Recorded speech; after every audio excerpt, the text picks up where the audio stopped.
ازيكم عاملين ايه؟ يا رب تكونوا بخير. النهارده بقى عملت لكم وصفه تحفه تنفع للغدا وتنفع للعزومات. هي طاجن كفته باللحمه المفرومه بقى والخضار، وعملته بصوص الطحينه، حاجه كده روعه. شايفين الجمال؟ يلا كده ناخد حته منه كده، بسم الله. ايه الجمال ده؟ ايه، اقطع لكم حته واوريكم الجمال ده. الله، شايفين؟ ما شاء الله، حاجه كده تحفه.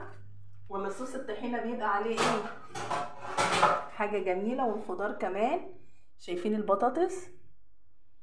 الله، اجيب كده لقمة من العيش، بسم الله، نسمي كده. انا لازم ادوق اول واحدة طبعا، الشيف بتاعتهم هي اللي تعبت وعملته. ناخد حتة كده من الكفتة مع الخضار، شايفة الجمال؟ ادوق بقى واقول لكم ايه رأيي.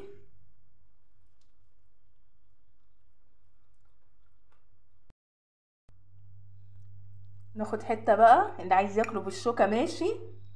شايفين اللحمة مستوية وحلوة قوي كده. ياخدها مع قطعة طماطم مشوية جميلة، تاكليه العيش تحفة. شايفة المنظر جميل ازاي؟ يلا بقى ادخلوا شوفوا عملته ازاي، وما تنسوش تشتركوا في قناتي عشان يوصلكم كل وصفاتي.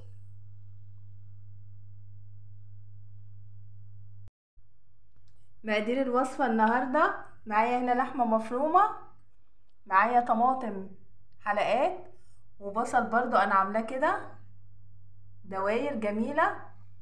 معايا هنا الطحينة، عملنا الطحينة البيتي مع بعض قبل كده كتير، هسيبها لكم في صندوق الوصف. التوابل اللي معايا حاجة بسيطة خالص، هحط معلقة من 11 بهار ومعلقة ملح صغيرة. معايا فلفل هنا احمر واخضر، وبطاطس. البطاطس اهيت، شايفين؟ انا قلياها، تقدري تعمليها في الفرن براحتك، بس مش مديها لون جامد عشان ايه، تستحمل معايا في الوصفة بتاعتي. يلا بينا نبدأ. بصي بقى، عايزة اوريكي يا حبيبتي حاجة اهي. خلطة للحمة المفرومة بتزود الكمية وبتدي طعم حلو قوي. انا هحطها، عايزة تستخدميها ماشي، مش عايزة براحتك. حطيت الملح وال11 بهار زي ما قلتلك. وهعمل ايه بقى؟ ابتدي كده بسم الله، ادخل كل المكونات مع بعض. ما بتحبيهاش ومش عايزه تستخدميها وعايزه تستخدمي لحمه مفرومه بس براحتك، بس بتدي طعم حلو قوي. اه، هعملها بقى لحد ما ادخل كل المكونات مع بعض، وبعدين نشوف هنعمل ايه.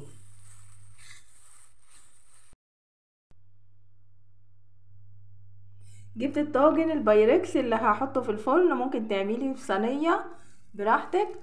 وهديله كده مسحه زيت عشان مش عايزين ايه، الوصفه بتاعتنا الجميله تلزق فيه. مسحه بسيطه كده خالص.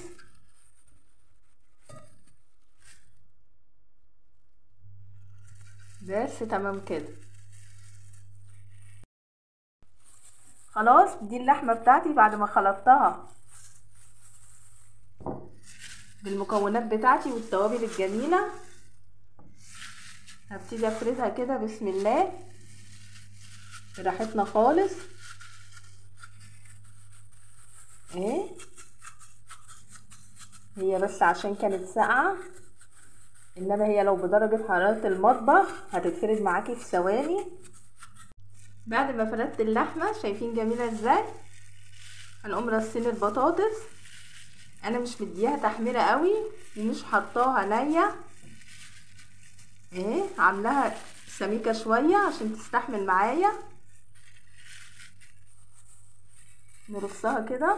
عارفين بقى الطاجن ده بيبقى تحفه في ثواني. لو انا جايه من بره بقى وهم ايه عايزين اكل من بره، طبعا ما انا ما عملت لهمش طول النهار، لا، في ثواني اطلع اللحمه المفرومه من التلاجة وفي ثواني اقطع الخضار واكون عملته له، عشان الحاجات اللي من بره مش صحيه قوي.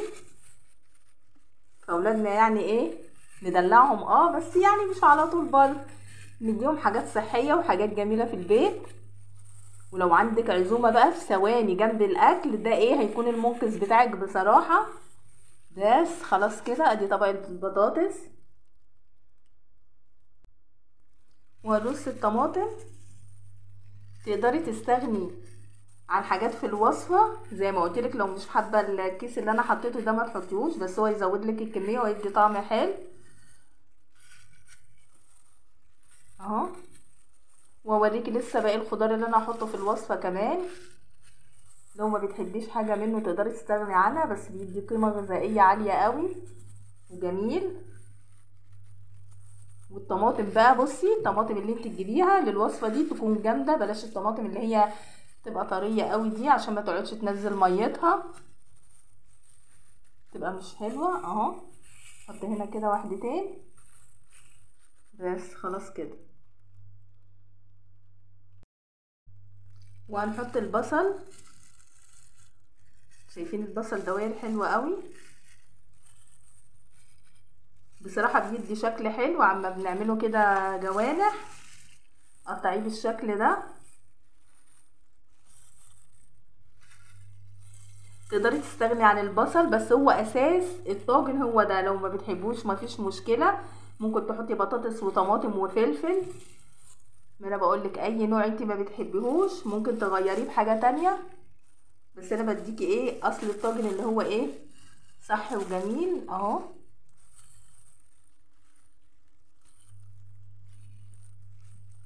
واخر حاجة هحطها بقى من الخضار على الطاجن كام واحدة كده من الفلفل، حطهم كده جوه البصل، بيبقى شكلهم حلو قوي، بيدوا طعم حلو.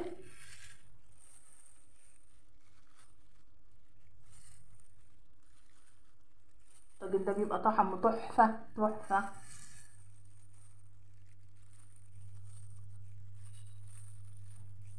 بس عايزة اوريكي الطبقات بتاعته بقى من هنا كده. الله على الجمال.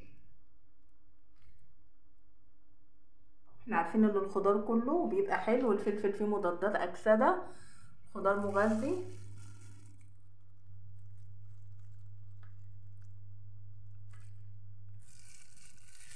حط كمان واحدتين صغيرين هنا كده.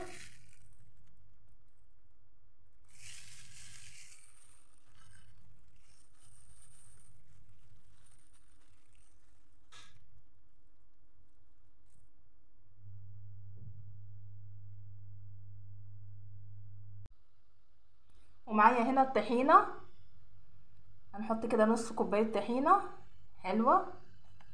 ما احنا اللي عاملينها في البيت بقى، مش هنستخسر. عارفين لو شاريينها طبعا هتبقى غالية شوية مش مشكلة. نحط المية. المية دي دافية، مش بتغلي ولا باردة، لا مية دافية. ونقلب كده عشان تفك معايا الطحينة. نقلب كده بالراحة. طب انا بعمل ايه دلوقتي؟ انا بعمل الصوص اللي هيتحط فوق الطاجن، لان مش معقولة هنحط الطاجن كده ناشف، لازم نعمل الصوص بتاعه.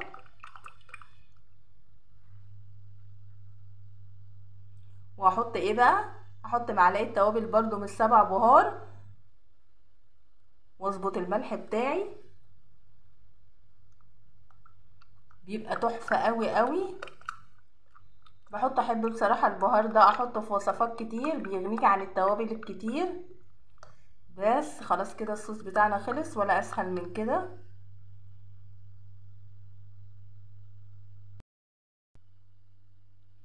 وهنبتدي كده نسقي الطاجن بتاعنا، اللحمة الجميلة بتاعتنا بالخضار، نمشي كده بالراحة عليها. يس كده هتاخد من طعم بعض بقى، ومن الصوص اللي انا حطاه. عامله لكم وصفة تحفة. وما تخافيش، ما تقوليش الصوص كتير ولا اي حاجة، لا ده هيسوي اللحمة والخضار وهيبقى جميل. بس خلاص كده.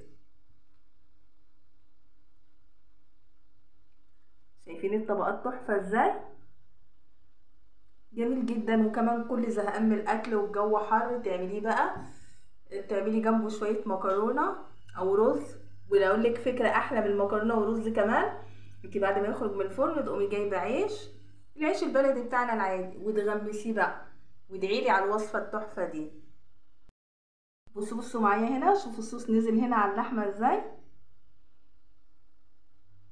هتستوي فيها بقى وهتبقى حلوة اوي. وكمان الصوص اهوت على الخضار من فوق.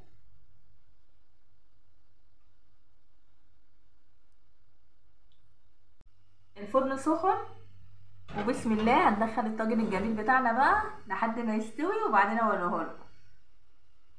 بصوا حتى وهو في الفرن شايفين الطبقات الجميله. خلاص طلع طاجن الكفته بتاعنا من الفرن جميل جدا. عملناه بصوص الطحينه بقى والخضار. مش هتحتاجي اكتر من عيش بلدي زي ما قلتلك كده جنبه وتغمسيه، حاجه كده روعه. يلا جربيه بقى وقوليلي ايه رايك.